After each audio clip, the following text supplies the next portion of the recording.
penúltima clase, última clase. Pero antes de empezar, quería decirles unas cositas que la Jimena me ha pedido.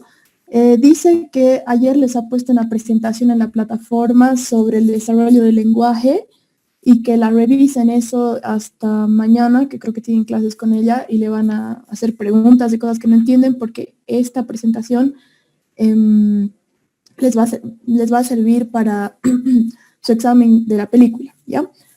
Y segunda cosita, dice que les ha mandado por privado un mensaje a algunas personas que revisen eso también, por si acaso todos, no sé a quiénes ha mandado, y que espera que lo respondan hasta hoy. Así que si pueden después de la clase, denle una mirada a eso, así no se olvidan, ¿ya?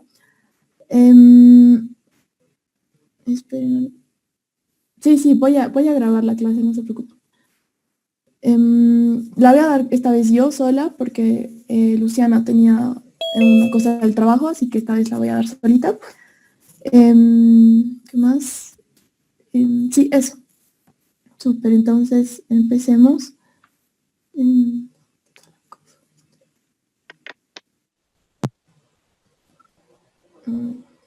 Ya. Bien, ya estamos casi al final, entonces hoy día vamos a ver lo que es el desarrollo cognitivo, que se acuerdan que cuando vimos el tema de juego les dijimos que íbamos a tener una clase sobre este tema para que puedan entender un poquito mejor algunas cosas, ¿no? A ver, espera. Ya. A ver, de manera general podemos decir que el principal autor dentro de la teoría cognitiva es Piaget, ¿no? Que ustedes seguro ya lo han debido escuchar algunas veces, es de los principales autores que ha hecho, digamos, planteamientos sobre lo que es el desarrollo cognitivo y, digamos, más o menos en 1929 él ha sido como que el primer investigador de lo que es la teoría, digamos, de la mente de los niños, ¿no? Y él lo que planteaba, digamos, con los niños, les hacía algunas preguntas como decirles con qué piensas o de dónde vienen los sueños y más o menos un poco desde ahí ha partido lo que se conoce hoy en día como toda esta teoría del desarrollo cognitivo.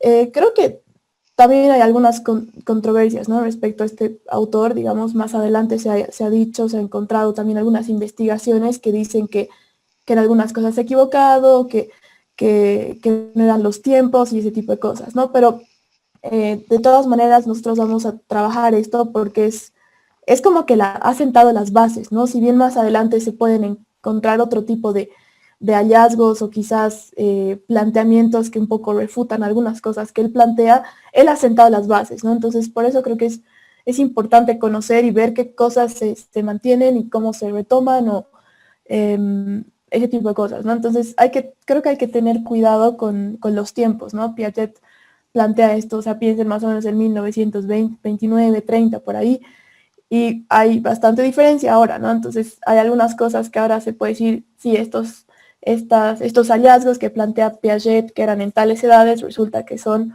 un poco antes, ¿no? Entonces, hay que manejar eso con cuidado, pero me parece importante igual conocer de dónde viene todo esto, ¿no? Entonces, a manera de introducción, podemos decir que más o menos en 1930 ya Piaget plantea que los niños son seres activos, ¿no? O sea, que exploran la realidad y que van a ir construyendo su inteligencia a medida que van interactuando, ¿no? Con esta realidad, a medida que interactúan con los distintos objetos, personas que hacen a su entorno, ¿no? Entonces podemos decir que es gracias a esta interacción con los objetos es que ellos van formando, por así decirlo, van desarrollando su inteligencia, ¿no?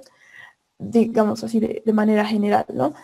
Existen varios conceptos que Piaget plantea que creo que son importantes conocerlos un poquito para entender los planteamientos, ¿no? de su teoría, ¿no? Entonces, entre los conceptos más relevantes que nos permiten entender, como les digo, que nos permiten entender, como les digo, el desarrollo cognitivo, están los siguientes, ¿no?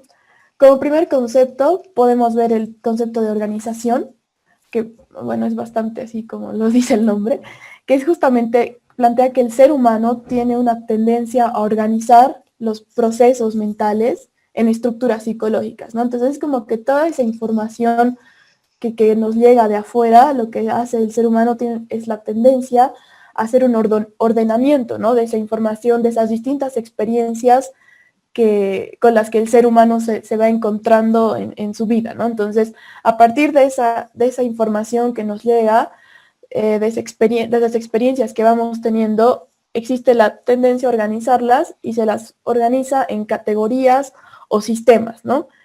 Y es justamente a través de estas categorías o sistemas que podemos comprender e interactuar con el mundo que nos rodea, ¿no? Entonces es como esa tendencia a organizar lo que recibimos de afuera, ¿no?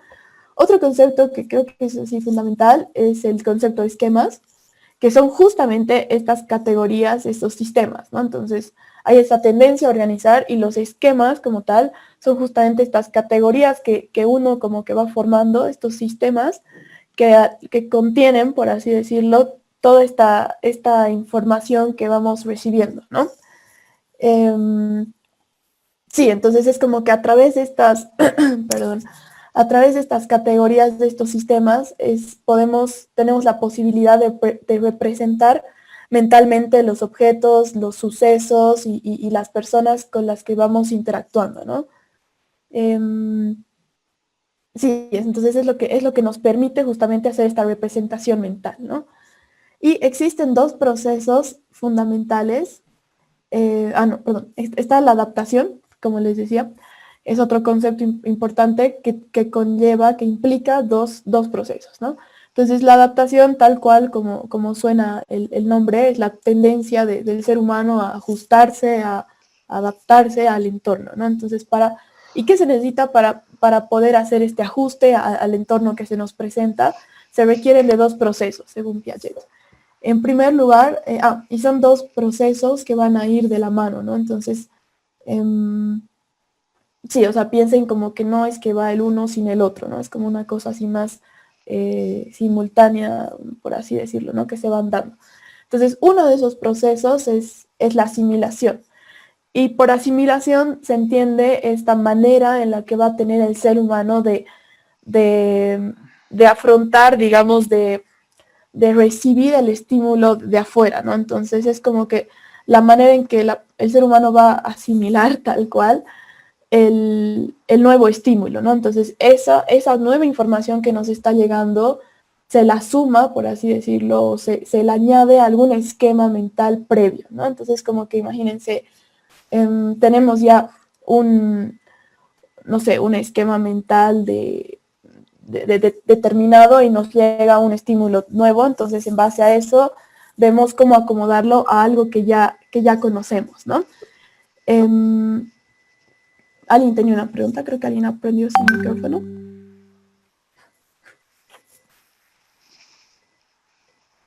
¿O no?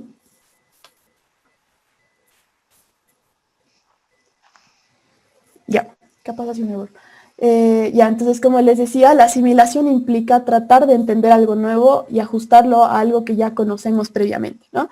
Y la acomodación viene a ser esta modificación en la organización de la información que recibimos, ¿no? Entonces, la acomodación implica un proceso distinto, ¿no? Es como que lo que se tiene que cambiar es algo en ese esquema que ya tenemos para poder responder a esta nueva situación, ¿no? Entonces nos llega una determinada situación, una determinada información y lo que hacemos es cambiar el esquema previo que ya tenemos, ¿no? Tratar de adecuar esa estructura a eso nuevo, ¿no? Entonces es por eso que se plantea ahí, como dice, que se crean como que esquemas más adecuados para esa nueva información, ¿no? Un ejemplo que siempre dábamos con Luciana, que nos parece que es así como que fácil y permite entender un poco esto, es que, a ver, imagínense que un niño, digamos, tiene su perro salchicha, por así decirlo, ¿no? Entonces, ese es el único perro al que conoce y para él el concepto de perro está únicamente representado, por así decirlo, por su perro salchicha que tiene 4 patas, digamos, listo, ¿no? Entonces, ese es el esquema mental que él tiene, ¿no? Y luego, más adelante, por ejemplo, se encuentra con perros de otras razas que son más grandes, que son más peludos, que son más chiquitos, que tienen estos otros colores. Entonces, digamos, la asimilación vendría a ser como que ajustar eso nuevo al concepto de perro que tenía. Y a la vez, ese concepto de perro es algo que se va a modificar y, por así decirlo, se va a ampliar, ¿no? Se va a ampliar a partir de esta nueva información que está teniendo, ¿no? Entonces es como que se cambia algo también de ese esquema. No sé si se entiende bien el ejemplo, si quizás, no sé, se les ocurre alguno.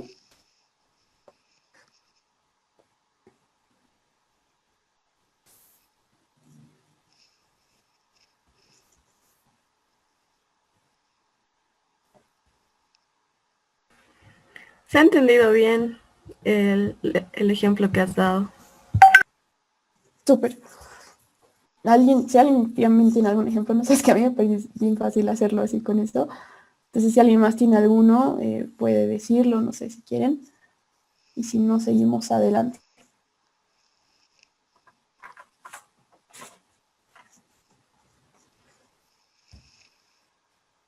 Ya. Ah, no, perdón. ¿Alguien quería hablar? Creo que...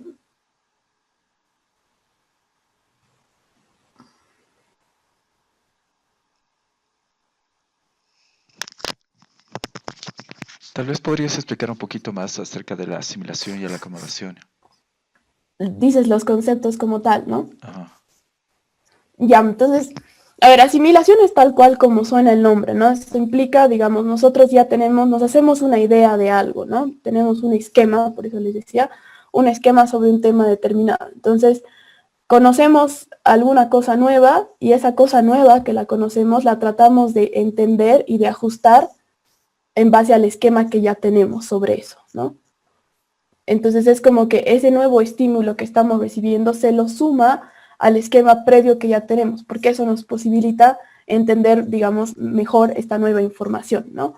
Pero a la vez, digamos, también está este proceso de la acomodación, que a veces no es que simplemente se ajusta esa nueva información al esquema previo, sino que a veces es necesario que ese esquema previo que ya tenemos sea modificado, sea, por eso dice ahí, cambiar algo de ese esquema para poder responder a esa nueva situación, ¿no? Entonces, por eso les digo que son procesos que van de la mano. Por una parte se asimila, se trata de asimilar esa nueva realidad a partir de un esquema que ya poseemos, y a la vez también a veces es necesario hacer un cambio en, en ese esquema, en esa estructura que ya está formada para poder responder a eso nuevo que se nos presenta, ¿no?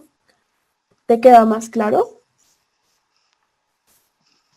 Una pregunta. Cuando te refieres a esquema, ¿es como estamos hablando de una red neuronal ya predefinida en nuestro cerebro?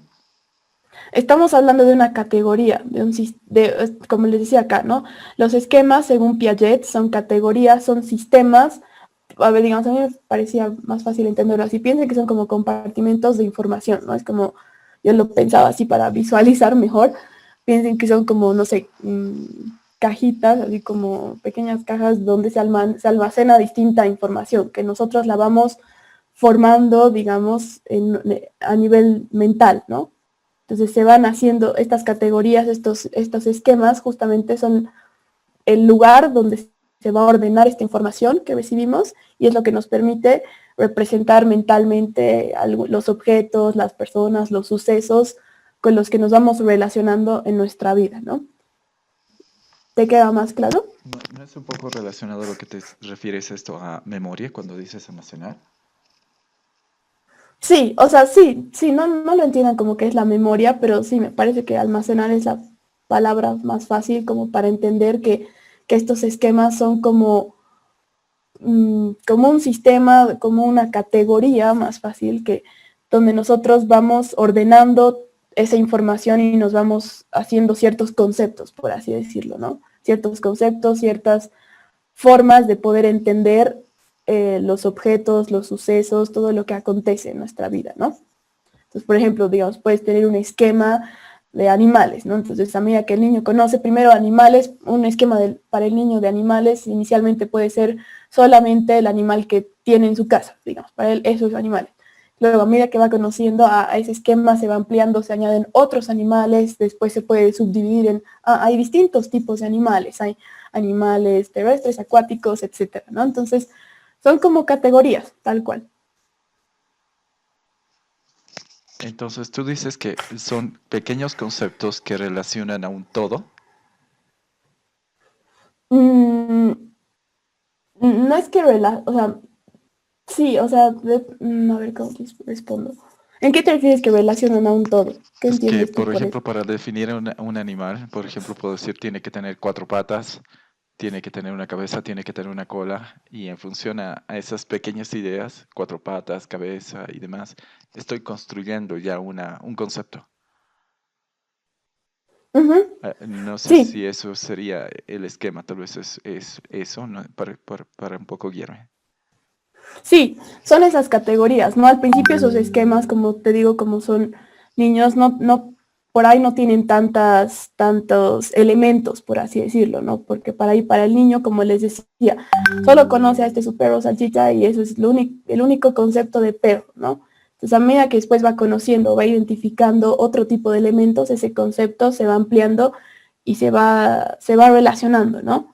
Entonces, sí, por ahí te sirve entenderlo así. ¿Qué significa la palabra ser humano?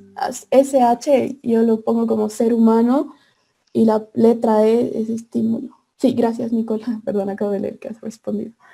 ¿Los esquemas Eh, son manipulables? claro, no es un esquema fijo, por eso les digo que hay este proceso de asimilación y acomodación, porque a medida que vamos interactuando con la realidad, esas, esas esquemas, esas categorías que nos vamos armando mentalmente de ciertas cosas, se van modificando, porque imagínense que sea un esquema totalmente fijo, entonces, ¿qué desarrollo hay? No, ninguno, ¿no? Entonces, esos esquemas son susceptibles y es más, están en constante cambio, ¿no? Es bastante dinámico. Sí, eso. Bien, entonces como les decía, estos conceptos son, digamos, los principales, creo yo, de que Piaget plantea, que nos permite entender su teoría, ¿no? A grandes rasgos. Y él, como les decíamos en la clase de juego, él plantea distintas etapas, ¿no? Entonces todo el desarrollo cognitivo evoluciona por una serie de etapas o estadios, ¿no? Y como primera etapa, que igual ya la hemos visto así muy superficialmente, estaba la inteligencia sensoriomotora, ¿no? Ese es como que la primera etapa que nos plantea para el desarrollo cognitivo. Y esta etapa abarca igual, como les decíamos, desde el nacimiento hasta más o menos los 2 años, ¿no? Entonces, si se ponen a pensar y se acuerdan en la clase de juego o si se imaginan el periodo, o sea, un niño, un bebé en esta etapa, podemos decir que los niños, los bebés aprenden y se relacionan con el mundo a través de los sentidos y principalmente a través de actividades motrices, ¿no? Entonces, como íbamos viendo igual en la clase de juego, casi todo está en relación al propio cuerpo, ¿no? Eso así, digamos, de manera general. Y esta etapa, que es la inteligencia sensoromotora, está dividida para Piaget en 6 subetapas, ¿no? Esta parte es un poquito pesada, yo entiendo que es bastante teoría, pero bueno, ni modo, es algo que creo que es importante saberlo, ¿no? Entonces me van parando si es que se pierden en alguna parte, ¿ya? Entonces, como primera subetapa dentro de no tienen nombres por si acaso, ya esta subetapa simplemente la ponemos como subetapa 1, subestadio 1, ¿no? Entonces, esta primera subetapa abarca desde el nacimiento hasta el primer mes de vida, ¿no? Entonces, ¿por qué se caracteriza? Se caracteriza principalmente por el uso de los reflejos, ¿no? Como habíamos visto en la clase de las primeras respuestas del bebé, ¿se acuerdan que hablábamos de los reflejos? Entonces, esta primera etapa se caracteriza justamente por la puesta en práctica, por la manifestación de todos estos reflejos, ¿no? Como por ejemplo el de succión, si es que se les toca los labios y ellos empiezan a hacer este movimiento de succión, ¿no? Entonces, prácticamente toda la actividad está centrada en el propio cuerpo, ¿no? Toda la actividad que realiza el bebé tiene que ver con el cuerpo, con ciertos movimientos. Entonces, por eso podemos decir que en este pequeño periodo el bebé aún no posee la capacidad, lo pongo entre comillas, de relacionarse con los objetos del mundo, ¿no? Entonces es como que no hay como que un interés en eso que está más por fuera, ¿no? Sino más en el propio cuerpo, ¿no? Y esa es un poco la razón por la que Piaget plantea el egocentrismo en los neonatos, ¿no? Es como que todo está volcado en sí mismos, ¿no? Esto del egocentrismo lo vamos a ver un poquito más adelante No, también. ¿sí? Perdón, se me recortó el internet. Me perdí toda la mega explicación. ¿No? ¿Me podrías repetir, por favor? Toda la explicación desde dónde. Es esto. Aquí se me fue. Ya, a ver, como les decía, la inteligencia sensorimotora es nuestra primera etapa dentro del desarrollo cognitivo y esta está compuesta por 6 subetapas, ¿no? Entonces, la primera subetapa que la compone va desde el nacimiento hasta el primer mes, ¿no? Que como les decía, implica se caracteriza principalmente por esta puesta en práctica de todos los reflejos con los que viene el bebé, ¿no? ¿Se acuerdan que teníamos una clase en la que habíamos visto todas esas primeras respuestas reflejas? Son justamente las que se manifiestan en esta etapa, ¿no? Y las que las caracterizan. Entonces, puedo decir que en esta subetapa del nacimiento hasta el primer mes, casi toda la actividad que realiza el bebé está en torno a su cuerpo, ¿no? Y por lo tanto, podemos entender que no hay como todavía esa capacidad, ese interés, por así decirlo, en relacionarse con objetos que estén por fuera, ¿no? Entonces, esa es un poco o sea, por fuera, digamos, por fuera del cuerpo, ¿no? En el mundo externo, ¿no? Entonces, esa es un poco la razón por la que Piaget plantea el egocentrismo, ¿no? En estos neonatos, porque es como que todo está volcado en sí mismos, ¿no? En este caso, en su propio cuerpo. Bien, la segunda subetapa va desde el primer mes hasta el cuarto mes y esta ya consiste en que el bebé, digamos, comienza a repetir ciertas conductas que le generan placer y que ha descubierto por casualidad, ¿no? Entonces, en ese movimiento, piensen ustedes, imagínense, en ese movimiento motor que el bebé empieza a hacer con el cuerpo, digamos, descubre ciertas conductas, ciertas acciones que le generan placer, ¿no? Entonces eso es un descubrimiento por casualidad y justamente por esa casualidad él encuentra un placer y lo empieza a repetir, ¿no? Por ejemplo, el chuparse el dedo, ¿no? Es como que una actividad que puede que se haya descubierto por casualidad en uno de esos movimientos y ahí el bebé encuentra placer, entonces empieza a repetirla, ¿no? Entonces, podemos decir que lo que caracteriza o aparece en esta subetapa que les digo es la denominada reacción circular primaria, ¿no? ¿Y qué entendemos por reacción circular primaria? Decimos que es circular porque justamente es una acción que se repite, como les decía, que se repite porque genera placer, y es primaria porque todavía involucra, o sea, porque lo que se repite son todavía acciones que están muy, muy ligadas al cuerpo, acciones que son más innatas como ser ciertos reflejos, ¿no? Entonces el bebé encuentra un placer en ese tipo de acciones que tienen que ver más con el cuerpo, que tienen que ver más con no sé, con acciones innatas, y ahí es eso justamente lo que empieza a repetir, ¿no? Entonces, al igual que un poco que la anterior subetapa, todavía podemos decir que la actividad en general del bebé y lo que fomenta el desarrollo cognitivo es que todavía todo está muy centrado en el cuerpo, ¿no? Pero a diferencia de la anterior subetapa, en esta subetapa ya hay como un inicio, un indicio de que se empieza a coordinar la información de los sentidos, ¿no? Entonces es como que el bebé, por así decirlo, escucha un ruido, no necesariamente así, no piensen en el ruido así súper fuerte que genera el reflejo de sobresalto, ¿no? No piensen eso, pero digamos algún ruido que escucha, entonces el bebé va a girar y va a dirigir la vista hacia ese sonido, ¿no? Entonces eso nos muestra también que ya hay una coordinación de los sentidos, ¿no? Que ante algo que él escucha y que quizás le llama la atención, él gira y mira, o por ahí trata digamos, de querer mover su brazo o algo así, digamos, ¿no? Entonces, es como que empieza poco a poco esta coordinación de los distintos sentidos, ¿no?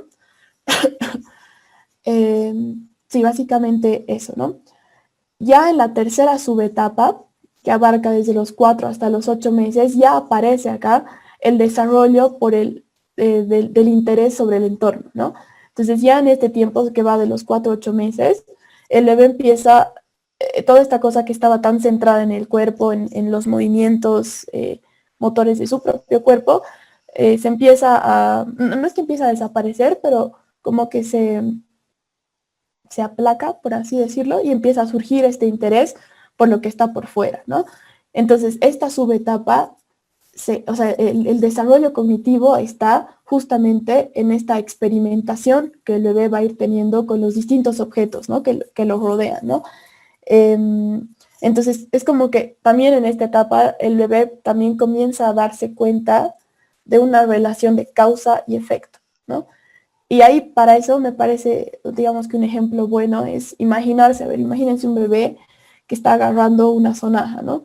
Y que digamos, la agita para que suene, ¿no? Entonces eso es algo que, si bien puede que lo haya descubierto por casualidad, es como que él empieza a entender, por así decirlo, que si agarra la sonaja y la agita, va a haber un ruido, ¿no?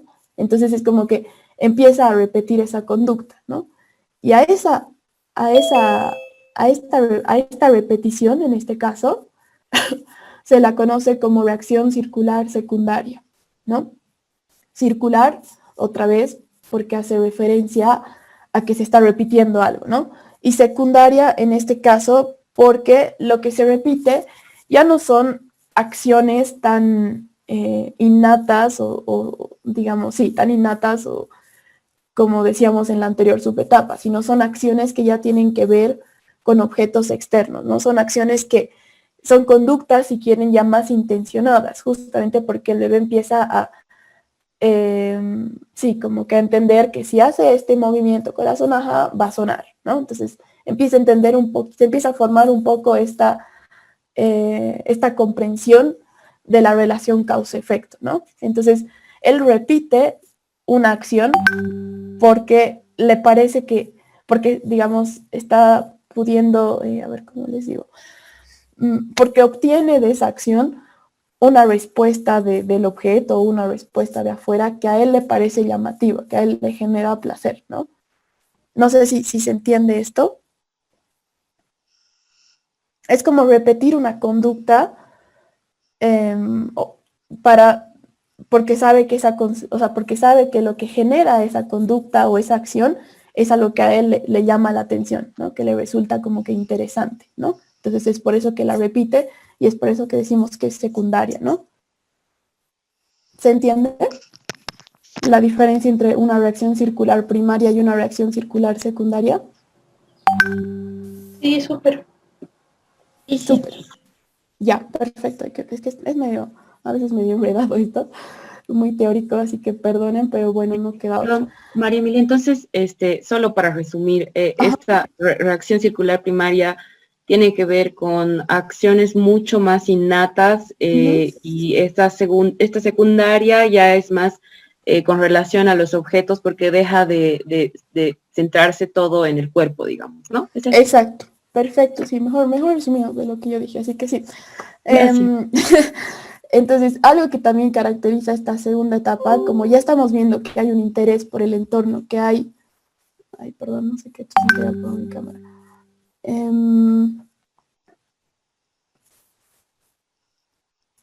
Un ratito, es que me parece súper feo dar así. Ya. ¿Me pueden ver? Sí. Como les decía, como ya hay un poco este interés por el entorno, ya se empieza a formar lo que es esta relación de causa y efecto, podemos decir que se tratan de conductas y de acciones que tienen ya una intención, ¿no? Entonces, porque el hecho de agarrar una sonaja y agitarla para que suene, ya nos muestra que hay una intención, ¿no? Que es algo que se está construyendo, ¿no? A diferencia de la anterior subetapa que todavía, como lo resumió Adriana, es más innato, ¿no? Entonces, en general no se trata de acciones tan innatas, sino son acciones que se han ido construyendo con los objetos que ha ido interactuando, ¿no? Después, como siguiente subetapa, la subetapa 4 abarca desde los 8 meses hasta los 12 meses, ¿no? Entonces, a ver, si se imaginan, ya a los 12 meses, casi hasta los 12 meses, empiezan a aparecer conductas, digamos, avances bien relevantes a nivel de lo motor, ¿no? Entonces podemos decir que esta subetapa aparecen ya aún más notoriamente estas conductas que son más intencionadas, ¿no? Estas acciones. Y además, en esta subetapa, el bebé, el niño, digamos, empieza a hacer uso de las acciones, de conductas que ya las ha aprendido previamente, ¿no? Entonces, esto, digamos, ahorita estoy pensando, nos sirve para pensar esto que les decía de de los esquemas, ¿no? Entonces es como que los esquemas que el bebé ya ha ido formando en ese entonces, no es que los deja a un lado, ¿no? Sino que también los pone en práctica, ¿no? Los puede ir modificando y los va poniendo en práctica, todo lo previo que ha ido aprendiendo, ¿no? Hace cada vez, en esta subetapa, hace cada vez más uso de ciertas acciones aprendidas para llegar a su meta, ¿no? Entonces empieza a modificar mejor, empieza a coordinar ciertos esquemas anteriores y empieza a ver como una generalización de ciertas acciones y de ciertas conductas para llegar a su meta. Es como decir, o sea, no es que el bebé dice esto, pero es más o menos lo que pasa, ¿no? Como que, ya, esto que hago me sirve para hacer esto y también me puede servir para hacer esto, ¿no? Entonces, es como que lo que aparece entonces aquí es la relación medio-fin, ¿no? Es como si el bebé, obviamente no pasa así tal cual como les estoy diciendo, se dijera a sí mismo de decir, a ver, quiero llegar a esta meta, por ejemplo, quiero alcanzar ese juguete de ahí, ¿y qué puedo hacer para eso? Tengo estas distintas acciones que he ido aprendiendo, estas distintas conductas que puedo usar, ¿no? Entonces es como que ir seleccionando el mejor medio, por así decirlo, o ir probando con distintos medios para llegar a ese fin, ¿no? ¿Se entiende? Sí, sí. Ajá, súper. Entonces es como que, a ver, esquemas anteriores, como por ejemplo empezar a empujar cosas, empezar a prensar, quizás a empezar a dar los inicios de gateo, son por ejemplo algunas de las conductas que el bebé está empezando a aprender y poner en práctica para llegar a la meta que quiera hacerla, ¿no? Entonces es como que elegir la acción, la conducta más adecuada para poder lograr lo que se propone, por así decirlo, ¿no? Por eso también decimos que son conductas más intencionadas, ¿no? Y otra característica de esta subetapa es que los bebés empiezan a imitar gestos y sonidos nuevos para él. Obviamente, no quiere decir que antes, por si acaso, no haya esta cosa de la imitación, pero recién la pongo acá porque es aún más relevante, ¿no? Porque ya ya ha habido o sea, previamente en la etapa anterior, un interés por el entorno, también se entiende que lógicamente el bebé empieza a imitar o a fijarse más en ciertos gestos, en ciertos sonidos que escuche de las personas que lo rodean, ¿no? Entonces, por eso lo ponemos en esta subetapa porque es más relevante. Luego, en la quinta subetapa, que va desde los 12 a los 18 meses, digamos como hito del desarrollo motor, sabemos que ya el bebé está logrando caminar, el niño ya logra caminar solo, ¿no? Entonces, el hecho de caminar, poder caminar solo y poder moverse solo, les abre una gama de nuevas actividades y les posibilita el aprender y digamos, ejercer ciertas nuevas conductas, ¿no? Entonces, lo que pasa aquí es un poco siguiendo la lógica anterior, que se combina y se modifica aún más ciertas conductas aprendidas, ¿no? Acá lo que caracteriza un poco esta etapa son las reacciones circulares terciarias, ¿no?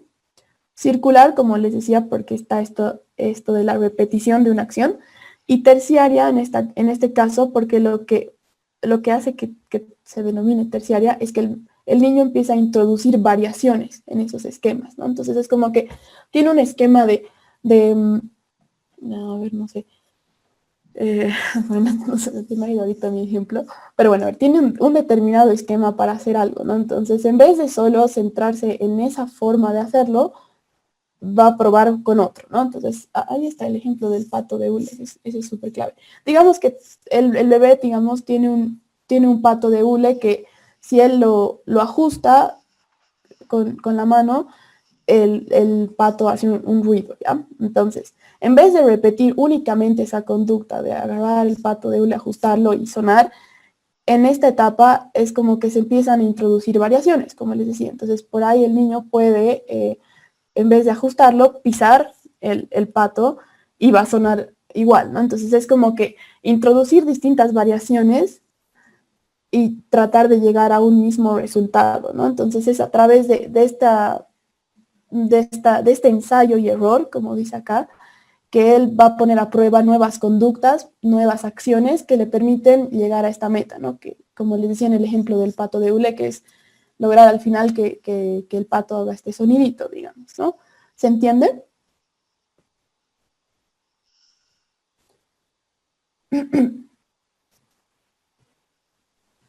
Sí se entiende. Súper, perdón, estoy medio mal de la garganta, pero bueno. Entonces, lo que aparece bien marcadamente en esta etapa es este ensayo y error, ¿no? Es como que, a ver, es como si el bebé se dijera a sí mismo, a ver, probaré con hacer esto nuevo para ver si llego a lo mismo, ¿no? Entonces, no es solo la repetición de ese mismo esquema que estaba así más fijo, sino tratar de introducir variaciones para responder a eso nuevo que se le va presentando, ¿no? Algo que también sucede en esta etapa es que se van mejorando los modelos de imitación, ¿no? Quizás hay mayor precisión o como les digo, hay mayor atención incluso también a estas conductas que puede realizar el otro, que el bebé también las empieza a como que a asimilar y a tratar de poner en práctica con más frecuencia, por así decirlo, ¿no? Y ya como última subetapa de todo esto que decimos que es la inteligencia sensoriomotora, está la sexta, que va desde los 18 meses hasta los 24 meses. Y esta subetapa se la considera como la frontera entre lo sensoriomotor y lo simbólico, digamos, ¿no? O sea, y lo preoperacional, porque lo preoperacional va a ser esta siguiente etapa grande que vamos a ver, ¿no? Entonces, esta ¿Puedes, última... por favor, Sí, puedes sí, repetir, perdón. por favor, desde frontera? Es que se me cortó. No, sí, claro. Esta última subetapa es considerada como la frontera entre toda esta etapa grande que hemos visto de lo sensorio motor y el inicio del siguiente periodo, que es la etapa preoperacional y que ya tiene que ver con lo simbólico, ¿ya? Eso lo vamos a ver en un ratito, ¿no? Pero esta última subetapa es lo que marca y lo que ya va dando lugar a este pasaje que decimos, ¿no? Entonces, ¿qué es lo que pasa ya en esta subetapa? Es que el niño va a ir desarrollando la capacidad de formar representaciones mentales, ¿no? Es decir, de representaciones mentales de los objetos. Entonces, es como que poco a poco va a ir recurriendo menos a este método, a esta forma de ensayo y error que antes tenía, para poder hacer la representación mental del objeto. Es como que, a ver, ya no, es como que lo que pasa, lo que va a ir pasando en esta etapa es que ya no se tiene que pasar tanto directamente por la acción, ¿no? Porque el ensayo y error es esa acción, digamos, ¿no? A ver, digamos que el bebé tiene no sé, me sirve este ejemplo. Digamos que el niño va a jugar con una caja donde a veces tienen esos orificios para insertar figuras, ¿no? Seguro han visto, ¿no? Entonces, es como que el niño ya en esta subetapa, en vez de agarrar cada una de las figuras que está ahí y tratar de insertar y toda la cosa, es como que puede observar y puede hacer como una representación poco a poco mental de ver cuál sería la figura, digamos, apta para el orificio que está en la caja, digamos, ¿no? Entonces, sin necesidad, como les digo, ya de pasar tal cual por toda la acción, que en una etapa anterior podría ser que el niño agarre y empiece a tratar de insertar cada una hasta achuntarle, digamos, ¿no? En este caso es como que ya se puede hacer poco a poco una representación mental de ese objeto, ¿no? De como que pensar en ese suceso y anticipar alguna consecuencia, ¿no? Eh, esta parte es un poco compleja, así que necesito que me digan si la están pudiendo seguir.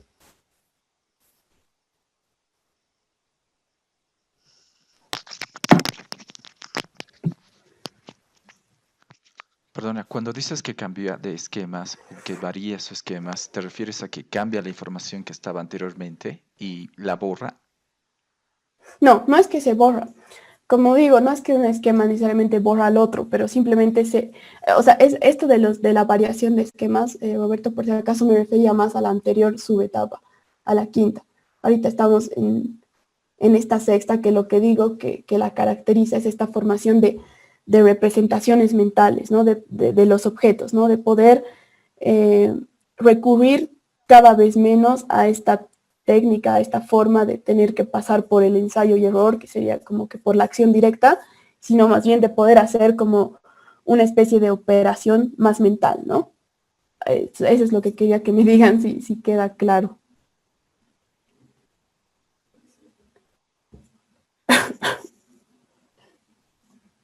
Sí, Mari. Ok. Sí, está Súper, claro. súper, gracias. Algo que también es importante de esta etapa es que se logra la permanencia de objeto, que no sé si alguna vez lo han escuchado, que es un término, digamos, que Piaget utiliza para mostrar la comprensión y la constatación de que un objeto o una persona existe aun cuando no esté a la vista, ¿no? Ustedes si ven a bebés más chiquitos es como que algo que no está enfrente de ellos o que no lo pueden ver es como que no existe, ¿no? Entonces lo que ya se logra en esta etapa, si bien se va desarrollando obviamente poco a poco, pero algo que ya se logra en este periodo de tiempo, que son desde los 18 hasta los 24 meses, es que el niño ya tiene esa capacidad de saber que una persona o un objeto X existe, aunque él en ese momento no lo pueda ver, ¿no? Entonces, eso también tiene sentido con esto que decimos, que ya hay la capacidad poco a poco de formar una representación mental, ¿no? De no tener que pasar directamente por la acción o de no solo basarse en eso que digamos, que está frente a su vista, ¿no? Entonces, ese es un hito bastante relevante que sucede más o menos en esta etapa, ¿no? Obviamente les digo que esto se va desarrollando desde antes, pero lo pongo acá porque es cuando ya se espera que el bebé sea capaz de tener esta comprensión y esta constatación de que una persona o un objeto existe aunque no lo pueda ver, ¿no? Y algo que también ya se manifiesta más claramente es esto de la imitación diferida, ¿no? Que quiere decir que el niño ya hacia esta etapa se espera que pueda reproducir, que pueda imitar, digamos, cosas que haya visto, aspectos que le hayan llamado la atención, incluso hace unos días antes, que no necesariamente sea una imitación de lo que está viendo en vivo ese momento, sino que puede empezar a imitar quizás acciones o conductas que las ha conocido unos días antes o que las ha visto previamente, ¿no? Súper, entonces, esos, digamos, estas 6 subetapas que les decía es lo que hacen a toda esta primera gran etapa que Piaget la denomina como inteligencia sensoriomotora, ¿no? Como siguiente subetapa, que igual ya la hemos visto así en el juego de manera general, perdón, estoy así medio mal, está la etapa preoperacional, ¿ya? Entonces, esta etapa preoperacional va más o menos desde los 2 hasta los 7 años, ¿no? Es un periodo bastante amplio, entonces tienen que entender que la misma etapa en sí va evolucionando, ¿no? Entonces, o sea, si bien todo esto pasa entre los 2 a 7 años, pero obviamente van a haber diferencias, ¿no? No es lo mismo un niño de 2 años que un niño de 7, ¿no? Entonces, siempre tomen esto de los tiempos que les digo, con más flexibilidad, por así decirlo, ¿no?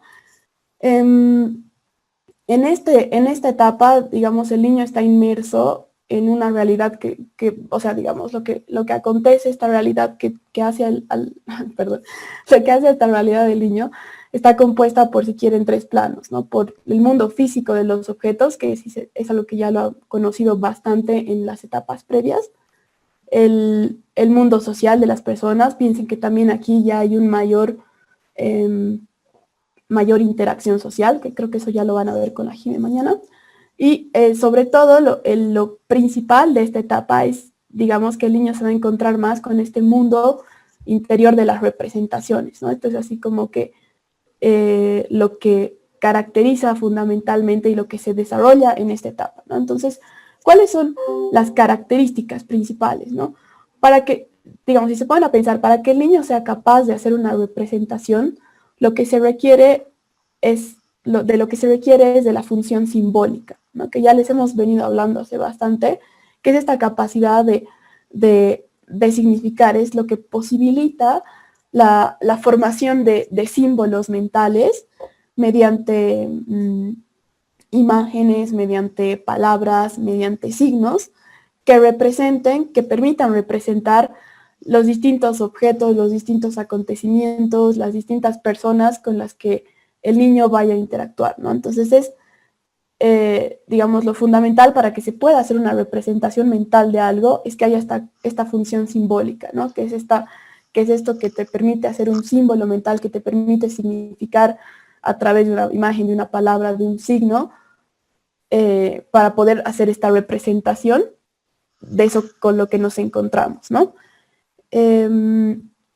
Entonces, es como que a partir de esto, si quieren, esto es lo que le permite al niño que vaya más allá del aquí y el ahora, ¿no? Porque el poder hacer una representación mental puede ser de algo que incluso no esté presente en ese momento, digamos, de cosas que sí existen, pero que no están presentes y que el niño ahorita no les está pudiendo ver, pero puede hacerse una representación mental de eso, ¿no? Entonces es por eso que decimos que esta función simbólica es lo que le permite al niño ir más allá del aquí y el ahora, ¿no?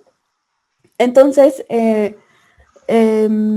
se hace como esta etapa muestra el pasaje, por así decirlo, de acciones prácticas a acciones más interiorizadas, ¿no? Entonces, en la anterior etapa veíamos que todo era como que más práctico, ¿no? Digamos, entonces, digamos, con el objeto enfrente o con el cuerpo y ese tipo de cosas, ¿no? Entonces, ahora en esta etapa se tratan de acciones más interiorizadas, ¿no? Que ocurren más directamente en la mente gracias a que se empieza a desarrollar esta función simbólica, ¿no? Y bueno, como saben, en esta función simbólica el lenguaje, digamos, juega un papel bastante importante, ¿no?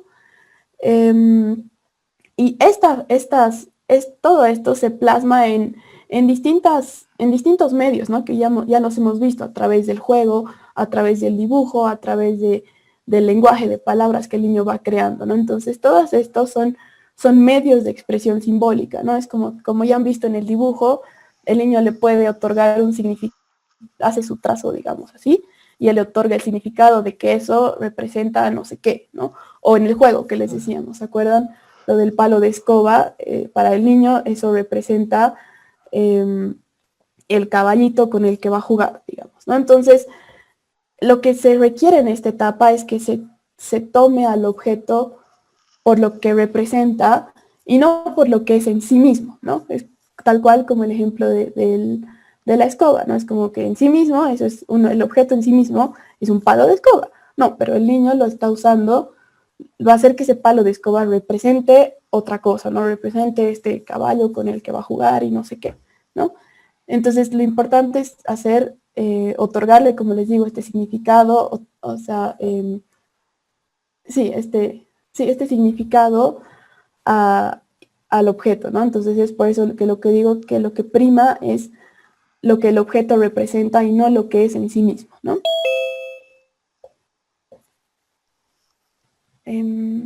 Perdón. Sí, entonces, y esto de los símbolos que les iba diciendo, es algo que, como les digo, va evolucionando, ¿no? Entonces, quizás inicialmente son símbolos que van a estar más pegados, por así decirlo, a los objetos y a las acciones de la cotidianidad. O sea, pasan de ser objetos tan pegados a los objetos y a las acciones de la cotidianidad y se vuelven como que símbolos que se los va perdiendo de vista. Esto puede sonar un poco enredado, pero a lo que me refiero es que quizás, a ver, en un inicio, un niño puede utilizar un plato, digamos, un plato vacío para simbolizar que él está comiendo, ¿no? Pero ya con el tiempo podrá quizás el niño valerse de cualquier otro objeto que no sea un plato y hacer la misma representación, simbolizar que igual está comiendo, ¿no? O quizás incluso ni siquiera usar ningún objeto y hacer hacer la representación de que está comiendo algo. ¿Se entiende? Por eso digo que los objetos, que los símbolos ya no están tan pegados a algo, al objeto como tal, ¿no? Digamos, ¿no? Que la representación que se le da ya no está tan pegada al objeto como tal o algo tan cotidiano, ¿no? Sino que poco a poco eso se va desprendiendo, ¿no? ¿Se entiende O sea, esa parte? puede ser que, Ajá. es decir, digamos que los objetos, o sea, que los símbolos ya no están pegados a la representación física en sí. Exacto, Y no sé. sí. Ya. Sí, exacto. Exactamente. Súper.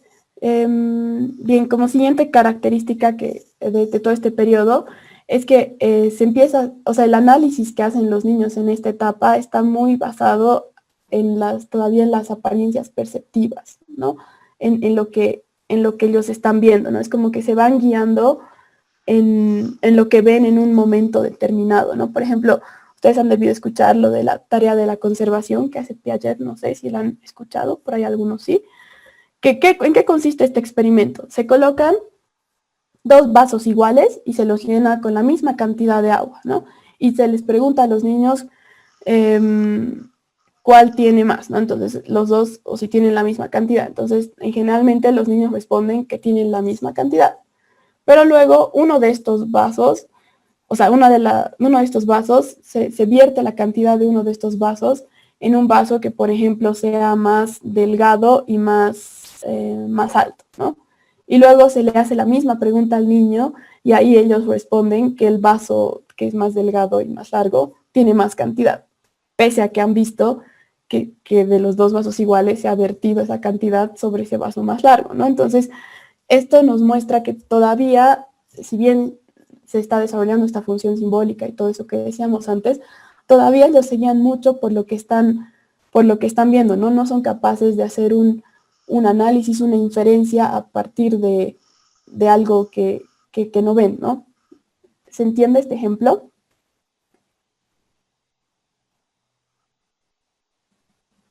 Muestran también, digamos, que hay un análisis como que más irreversible, ¿no? Es como que no se puede, o sea, es como que en el proceso mental que ellos van haciendo no se puede deshacer un proceso de manera mental, ¿no? Es como que se ha llegado a esto y no es que ellos pueden encontrar la forma de, por así decirlo, evaluar o de decir, a ver, ¿cómo he hecho para llegar hasta aquí, ir retrocediendo, digamos, ¿no? Todavía no hay esa capacidad de análisis, ¿no?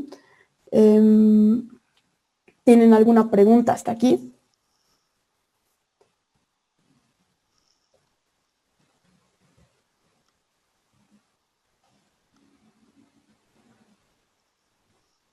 Súper. Bueno, por último, digamos, de esta etapa, todavía podemos decir que los niños se van a centrar en un solo punto de vista, ¿no? Todavía les cuesta tomar en cuenta perspectivas distintas a la suya, ¿no? Y es por eso que, como les decía antes, Piaget plantea que algo que caracteriza a esta etapa preoperacional es un pensamiento más egocéntrico, ¿no? Entonces, el hecho de decir egocéntrico ya nos hace pensar en que es un pensamiento que está centrado en el propio punto de vista, ¿no? Y por lo tanto, al estar centrado en el propio punto de vista, lo lleva al niño a desconocer otras perspectivas distintas a la suya y también lo lleva a pensar que todos piensan y sienten como él, ¿no? O sea, como esa es la única opción que hay, él piensa que todos los demás también piensan así, ¿no? Entonces, a este planteamiento, digamos, de que el pensamiento de la etapa preoperacional todavía es muy egocéntrico, Piaget llega a esta conclusión a partir de un experimento de las 3 montañas, ¿no? Este experimento consistía en mostrarles a los niños unas fotografías con distintos paisajes, ¿no? de las montañas, ¿no? Entonces, lo que ellos tenían que hacer es elegir la fotografía desde el punto de vista del paisaje, pero que la otra persona que está sentada, digamos, al frente de ellos podría ver, ¿no? Entonces, consiste en elegir la foto desde la perspectiva de otra persona que no son ellos, ¿no? Entonces, como resultado, lo que se ha visto es que ellos elegían la fotografía que describía el paisaje desde donde ellos mismos lo han visto, ¿no? Cosa que como les digo, que hace pensar que entonces ellos todavía están muy centrados en su propio punto de vista, ¿no? Ahora, al respecto, es un punto, digamos, de controversia porque más adelante han habido otras investigaciones que más bien lo que han mostrado es que niños, por ejemplo, de 4 años sí son capaces de situarse en puntos, o sea, de situarse en otros puntos de vista diferentes al suyo, ¿no? Entonces, este es un dato que creo que hay que manejarlo con cuidado, investigarlo, pero me parece importante que lo sepan que si bien Piaget plantea esto, hay investigaciones más adelante que han mostrado que quizás ese pensamiento egocéntrico no abarca todo el periodo preoperacional como tal, ¿no? Igual en relación al lenguaje, ¿no? Piaget nos plantea que lo que prima en esta etapa es un lenguaje egocéntrico, es decir, que es un lenguaje que implica ciertas repeticiones y ciertos monólogos de los niños que también han debido ver en algún momento, ¿no? Entonces, por eso se llama egocéntrico, porque consiste en repetir y en hacer ciertos monólogos que según Piaget tienen la función únicamente de estimular el pensamiento y de sentar la base, de preceder a lo que posteriormente va a ser el lenguaje social, ¿no? Y en relación a este punto, si bien Piaget plantea eso, también se ha refutado un poco esto. Por ejemplo, Vygotsky, que también es un autor que creo que ya lo hemos visto, que lo conocen, más bien plantea que es al revés, ¿no? Plantea que nos dice que el lenguaje egocéntrico más bien es posterior al lenguaje social, porque nos dice el niño, llega y desde un inicio ya se empieza a comunicar con el mundo, ¿no? Entonces, más bien, los monólogos aparecen después y esos monólogos, esas repeticiones que puede hacer el niño, son lo que favorecen a que se desarrolle un lenguaje más interno, ¿no? Que es entendido como un lenguaje más maduro, ¿no? Entonces, estas son características que, estamos viendo la teoría de Piaget, ¿no? Entonces, por eso se las digo, de esto del pensamiento egocéntrico, del lenguaje egocéntrico, pero con sus peros, ¿no? Tal cual, es como que hay investigaciones que han mostrado que quizás esto se logra antes o un poquito después, o como en este caso, ¿no? Que plantea, que Vygotsky dice más bien el lenguaje social es primero, porque el niño llega desde un inicio a comunicarse con el otro, ¿no? Entonces, les pongo estas dos caras para también, sí, porque no es que haya una sola verdad, ¿no? Sino para también mostrar esto y que ustedes mismos puedan cuestionarse, puedan, no sé, ver cómo pueden entender esto, ¿no? ¿Tienen alguna pregunta de toda esta etapa preoperacional antes de pasar a la última etapa? Sé que es un poco pesada la clase, chicos, mil disculpas, y además a estas alturas del semestre, pero bueno, es un tema que no podíamos dejarlo afuera. Un favor, ahorita que estaba siguiendo igual mis apuntes, en esta etapa preoperacional, marcan 5 puntos. ¿Cuál era el punto 3? Esto de la irreversibilidad que les decía, que en esta etapa los niños, el análisis que pueden hacer los niños es, digamos, es un análisis más irreversible, pues como que no hay todavía esa facilidad de deshacer el proceso de manera mental. Es como que, por ejemplo, si han hecho un determinado recorrido mental, no hay esa, todavía no se ha desarrollado la capacidad de ver de retroceder, digamos, ¿no? De decir, a ver, ¿por dónde he ido? Quizás entonces por este otro lado. ¿Se entiende? Sí, súper. Por eso decimos que es un análisis irreversible, ¿no? Bien. Como última etapa, antes de esto quería decirles que esta es la tercera etapa que plantea Piaget de las 4, ¿no? Pero nosotros solo vamos a ver 3 porque son las 3 que competen al rango de edad en el que se basa la materia, ¿no? En la última etapa ya la verán en Desarrollo Humano 2, ¿no? Pero hasta acá, ¿no? Bien, entonces esta tercera etapa se la conoce como la etapa de las operaciones concretas, ¿no? Como decíamos, el anterior periodo abarca más o menos desde los 2 hasta los 6, 7, y esta entonces, por lo tanto, abarca desde los 6, 7 hasta más o menos los 12. Y como igual veíamos en la clase de juego, esta etapa se sitúa en el inicio de lo que es la escolaridad, ¿no? Entonces es un poco esa la razón por la cual se conoce esta etapa como la edad de la razón, ¿no? Es como que marcan el pasaje, digamos, de una inteligencia más intuitiva, si quieren más imaginativa, como veíamos antes, a un análisis más lógico, mucho más racional, ¿no? Entonces, dentro de las características más importantes que nos permiten hacer un contraste con la anterior etapa, está la descentración frente a lo que era la centración en la anterior etapa, ¿no? Entonces, a ver, ¿qué quiere decir esto?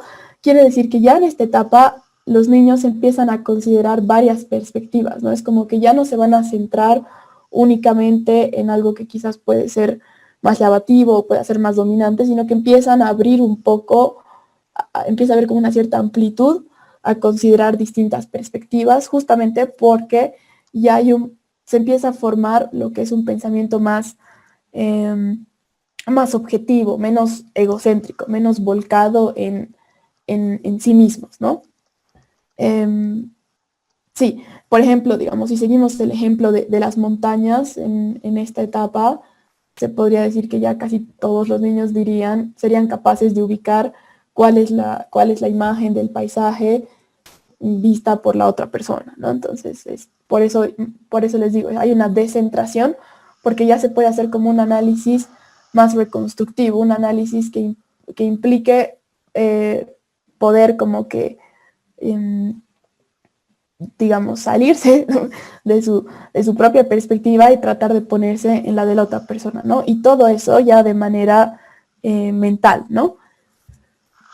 Luego, otra de las características es la realidad inferida frente a la apariencia, ¿no? Entonces nos dice que en esta etapa los niños mayores de 6 años más o menos, además de poder ser capaces de considerar y, digamos, ciertos datos observables, ciertos datos que son perceptibles, pueden ir más allá de eso, ¿no? Pueden sacar conclusiones que están más allá de lo perceptible, de lo observable, justamente porque ya hay un pensamiento, como les digo, más lógico, más racional. Y digamos, para entender esto me parece un buen ejemplo.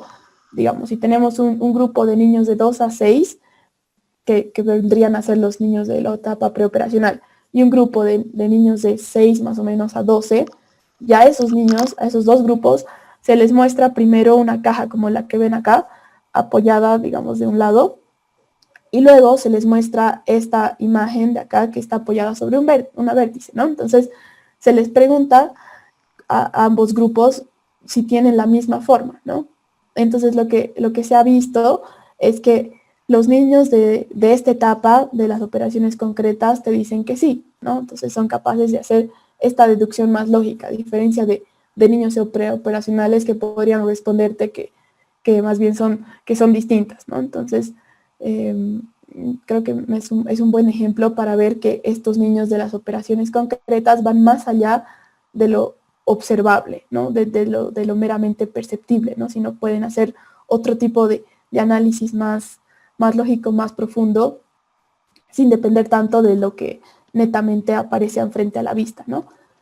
Y es por eso que una tercera característica de esta etapa vendría a ser lo que es la reversibilidad frente a la irreversibilidad de los niños preoperacionales, ¿no? Es como que en esta etapa el niño ya va a comprender no solo el camino que ha recorrido, sino que comprende que también puede deshacer eso, ¿no?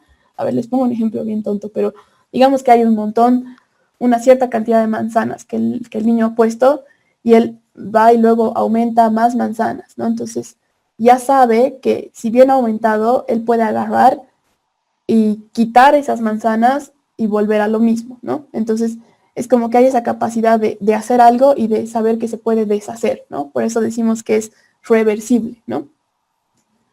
A diferencia de niños menores, ¿no? Entonces, y asimismo, decimos que llega un momento en que los niños también son capaces de entender que hay ciertos aspectos, ciertas cosas que no han cambiado, pese a que pueden haber ciertos cambios aparentes, ¿no?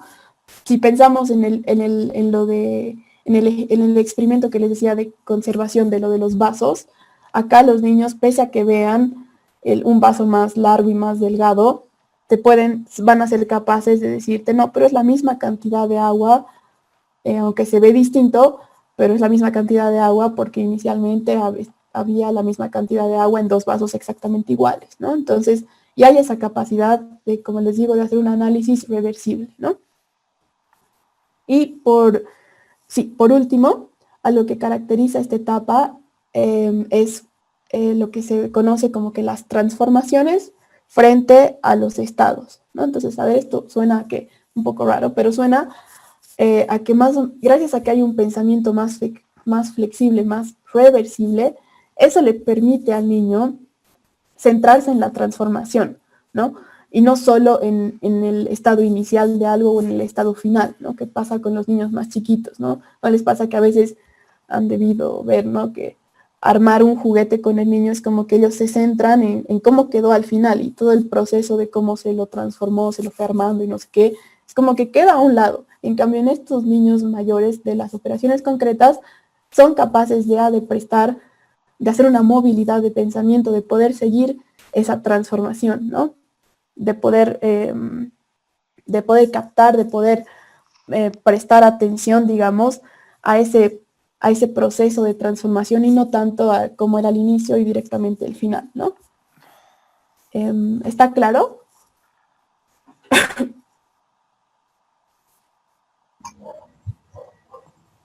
¿O alguien tiene algún ejemplo? No sé.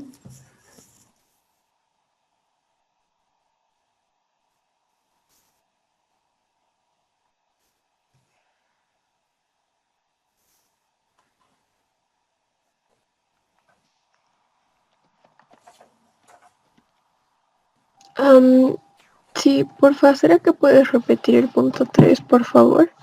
El punto 3, ya. A diferencia de la etapa preoperacional, acá lo que vemos es que hay la posibilidad de hacer un análisis que sea reversible, ¿no? Es decir, que el niño va a comprender el camino que recorre y es capaz de deshacerlo también, ¿no? Es capaz de, como les decía, con el ejemplo de las manzanas. Hay un montón de manzanas, él aumenta y es capaz, y sabe que es capaz de ciertas manzanas se pueden quitar y se puede volver a como era inicialmente, ¿no? Entonces, por eso decimos que es reversible. Se puede hacer un recorrido y se puede volver hacia atrás, ¿no?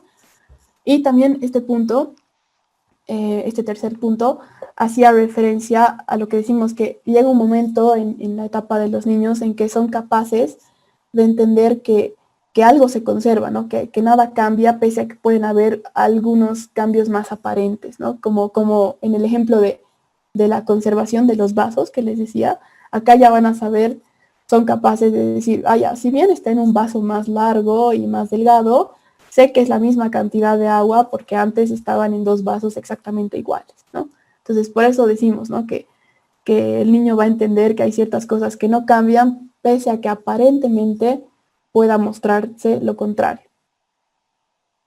¿Te queda más claro, Natalia? Sí, gracias. Bien, súper, ya vamos terminando, los voy a dejar de torturar en un ratito. Bien, entonces, creo que la principal diferencia entre niños preoperacionales y de operaciones concretas es que estos últimos, es decir, los niños de operaciones concretas, en los niños de operaciones concretas, como que las acciones mentales ya son operaciones mentales propiamente dichas, ¿no? Y a esto, digamos, a lo que me refiero es que las acciones mentales que tienen los niños mayores son cada vez más coordinadas, son cada vez, como vengo diciendo, son cada vez más lógicas, menos dependiente del aquí y el ahora, son menos aisladas, están más interrelacionadas entre sí, ¿no?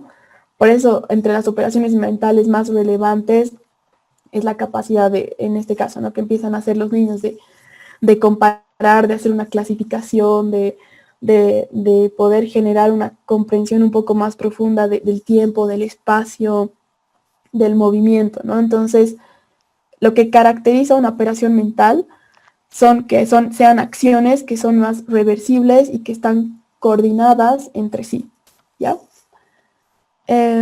Y algo que, bueno, que es importante mencionar es que Piaget plantea que todos estos cambios, no solo este que les digo en el caso de las operaciones concretas, sino que en general, que todos estos cambios se ocurren gracias a una secuencia evolutiva universal, ¿no? Entonces es como que este punto, el hecho de decir secuencia evolutiva universal, suena un poco a que quizás él rechazaba de cierta manera todo este aspecto social, ¿no?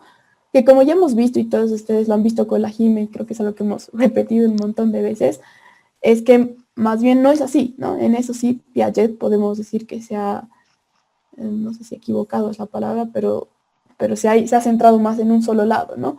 Y ahí es, digamos, que es importante considerar lo que dice Vygotsky, ¿no? Que él nos plantea que todas estas particularidades de la cultura, del entorno, digamos, del niño, también es lo que hacen a la construcción y a la evolución del pensamiento, ¿no? No solo es por eso no podemos hablar de, así como tal, de una secuencia evolutiva universal, porque todos estos aspectos de la cultura, del contexto mismo, ¿no? En el que cada niño se va a ir desarrollando, es lo que marca ciertas diferencias y lo que también influye en esta construcción, ¿no? Y ahí por eso también traigo este concepto interesante que plantea Piaget, que es el concepto de equilibración, ¿no? Y este último concepto hace referencia o se lo entiende como esta tendencia a buscar una relación cognitiva, sé que suena medio extraño, pero a buscar como un cierto equilibrio, una cierta estabilidad, digamos, con el mundo, ¿no? Es como que a generar un cierto equilibrio mental, por así decirlo, ¿no? Por eso esta tendencia, digamos, de generar una relación estable, que haya una cierta estabilidad y un cierto equilibrio, se manifiesta a través de procesos de autorregulación, ¿no? Entonces, como que a medida que nos vamos encontrando con distintas cosas, vamos autorregulándonos poco a poco, ¿no? Vamos autorregulando nuestras conductas, nuestras acciones, y esta autorregulación, esta capacidad de, si quieren, poder poco a poco evaluar o ir haciendo así como tratando de equilibrar justamente las cosas, es lo que nos permite pensar de manera más objetiva y clara, ¿no?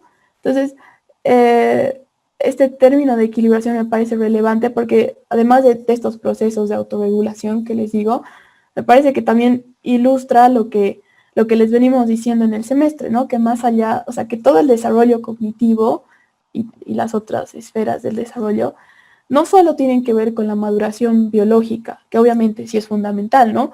Pero también tienen que ver con esto cultural, con esto social, con estos elementos más particulares que hacen al contexto del niño, ¿no? Entonces, todo eso, todo esto que les digo, influye en cada una de estas etapas, ¿no? Que si bien tienen características marcadas, como hemos visto, pero todas estas cosas de descentración, de no sé qué, siempre hay que también ponerlas en el contexto del niño, ¿no? Tomando en cuenta esto social, esto cultural, ¿ya?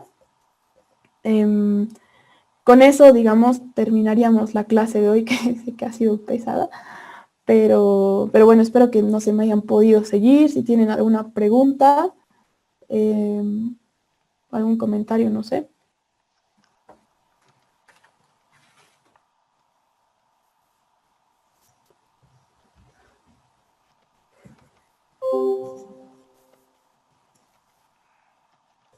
Creo que está todo claro. Mil gracias. Súper, chicos. Entonces, bueno, no se olviden lo que les decía al principio de la clase, revisar lo que la Jime les ha puesto en la plataforma y vean igual su mensaje privado, porque no sé a quiénes les ha escrito. Y bueno, eso, suerte en sus exámenes y ya pronto en sus finales y ya disfruten su vacación. Así que bueno, eso, nos vemos. Gracias, Mari. Gracias. Gracias. Gracias. Gracias.